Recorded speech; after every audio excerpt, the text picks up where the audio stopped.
मेहकर तालुक्यात शेती उपयोगी अवजारे चोरणाऱ्या टोळीचा हौदहोस. संतप्त शेतकऱ्यांनी डोणगाव पोलीस स्टेशन गाठत चोरट्यांना पकडण्याची केली मागणी. बुलढाणा जिल्ह्यात गेल्या काही महिन्यांपासून चोरीच्या घटनांमध्ये वाढ होताना दिसत आहे. अशातच चोरांनी आपला मोर्चा आता शेती उपयोगी साहित्य चोरीकडे वळवला आहे. मेहकर तालुक्यात अनेक शेतकऱ्यांच्या शेतातील स्प्रिंकलर पाईप, नवजल, मोटर पंप, केबल यासह इतर शेती उपयोगी साहित्य चोरी जात आहे. या घटनांमुळे शेतकरी त्रस्त झाले असून संतप्त झालेल्या शेतकऱ्यांनी थेट डोणगाव पोलीस स्टेशन गाठत तात्काळ या चोरट्यांना पकडण्याची मागणी पोलिसांकडे केली आहे.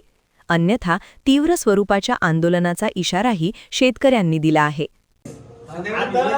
पहिलेच हे बघ, कर्ज काढून आमच्या शेतकऱ्यांना पहिलेच या नवीन पिकाची लागवड केलेली माहितीये का. आमचा पण रोष का बरं माहितीये का, हे शेतकऱ्यांना काय केलेलं आहे, पहिलं खरीप पीक आमचं पूर्ण गेलेलं आहे. माझं तुम्हाला चांगलं माहिती ना, रब्बी पिकाची कर्ज काढून लागवड केली आणि आता डबल हे तोट्या चोरीला गेल्या, स्प्रिंकलर सेट चोरीला गेले. मग आता हे आणायचे कुठून? बरं, एक स्प्रिंकलर सेट घ्यायला गेला तर 25 आणि 30 आणि 40 हजाराशिवाय 35-40 हजाराशिवाय बसत नाही. आता कुठून आणायचे पैसे मदत सीझन मध्ये?